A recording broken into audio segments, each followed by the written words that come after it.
আমাদেরকে মামলা হামলা দেখিয়ে ভয় দেখিয়ে লাভ নাই।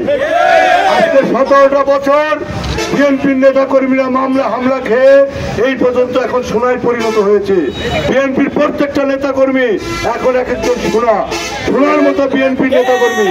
এদেরকে মামলা হামলা দেখায় লাভ নাই। আর আমাদের প্রিয় নেত্রী নায়েব ইউসুফ, তিনিও ফরিদপুরে জেল খেটেছেন একটা মিথ্যা মামলায়। তাকেও লাল দালানের ভয় দেখায় লাভ নাই।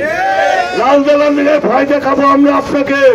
লক্ষ লক্ষ কোটি কোটি টাকা ফ্যাসিবাদ সরকার শেখ হাসিনাকে আপনি বাংলাদেশ থেকে লুটপাট করার সহযোগিতা করেছেন।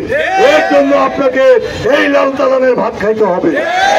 আর একটি কথা বলতে চাই, আগামীতে ফরিদপুরে কোন আওয়ামী লীগকে যদি কেউ পুনর্বাসন করতে চায়, বিএনপির প্রত্যেকটা নেতা কর্মী এই পুনর্বাসনের বিরুদ্ধে তার দাঁত ভাঙা জবাব দেবে। এই ফরিদপুরকে অশান্ত করার জন্য সরকার ঘোষিত নিষিদ্ধ সংগঠন আওয়ামী লীগ, যুবলীগ, ছাত্রলীগকে পুনর্বাসনের অপকৌশলে আজকে ফরিদপুরে শান্তির শহরকে অশান্ত করার এই যে প্রচেষ্টা, সেই প্রচেষ্টার বিরুদ্ধে আজকে আমাদের এই আন্দোলন, বিক্ষোভ, মশাল মিছিল।